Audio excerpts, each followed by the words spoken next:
From Penang, my journey continues further down the straits towards Malacca.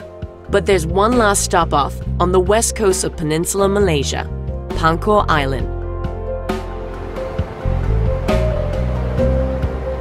Pangkor has a laid-back pace of life that belies the pivotal role this island played in Malaysia's history.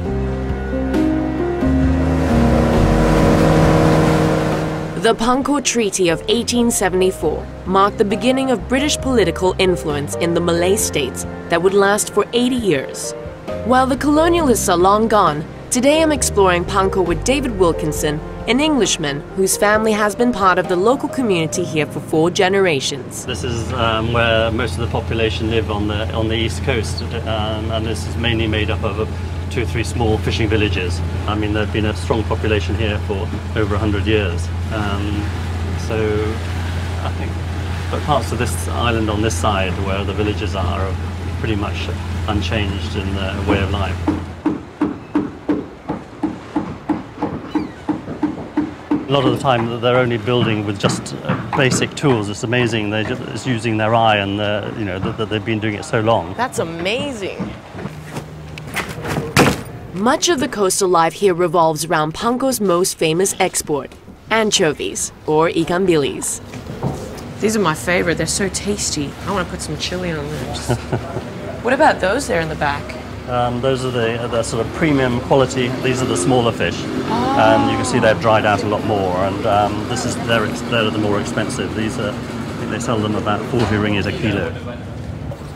Ikan bilis is the backbone of the fishing industry here. I think they're recognised as the best in Malaysia, and there's Thai ikan bilis, but it's nowhere near as good as here. I think partly is how they prepare it.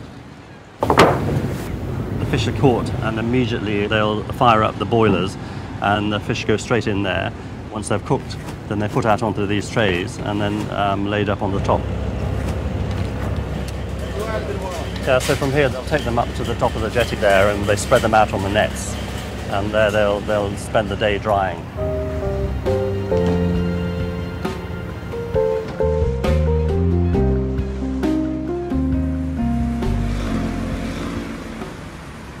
Which part of the island are we on right now? Well, this is just on the fringe of Pangkor village itself, which is the main town where the ferry comes in. And this is where the local village people bring in their catch. You can pick a fish now, which we can buy, and then you can go... David's daughter Tessa continues the family's fondness for Pangkor's famous seafood. Yeah. Your fish? Yeah. You're going to teach me how to choose a good fish, right? Yes. That one. This one here. Looks pretty bright-eyed. This one is normally good for barbecuing. You cut it in the middle, take out the bones normally, and then you stuff it with sambal. Chili. Yeah. Lots of chili.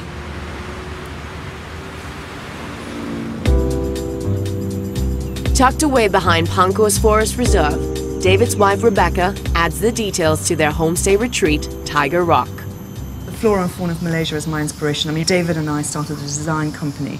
That's what we were promoting. We were promoting Malaysia through its flora and fauna. So all of this is your artwork here? Yeah, this is my artwork. It's very colourful, so it's pretty happy stuff, I think, you know. It just keeps getting better and better, Rebecca. Like, often get the hornbills coming. To create the perfect Paradise Island experience, the Wilkinsons have built their home around the natural landscape. So how old is this house? You know, you're looking 11 years on now, and it's still pretty sturdy. It's amazing. Yeah. This is just... It's a great adventure, this house. It makes noise. You hear everything outside. When it's raining, everything's amplified. What's the story behind the rock? Well, the rocks were here, and we didn't want to move them, and you can't even think about moving these guys. They're huge. They're massive. And that's why the house is on so many different levels, because once we cleared everything, we found these big rocks. So rather than think about trying to move them, we just built around them. So, Rebecca, why did you leave KL? Well, basically, we wanted to move to Pangkor with our kids and give them the opportunity to have the kind of childhood that we had. We'd grown up on estates with old houses. There was always that amazing view of green, that open air breezes, and it took you back in time. Right. And this is what we wanted here.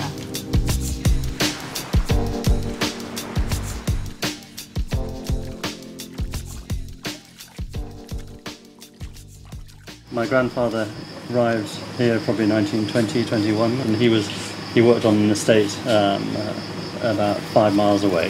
In Aitawa. In Aitawa. Yeah. And then he was a very keen fisherman, so he would come out to the island and built a little house on the other side of the island, and would go out fishing, and my grandmother would stay in the house. And in fact, her wedding present from him was a saddle and a 16-bore shotgun. Oh, really?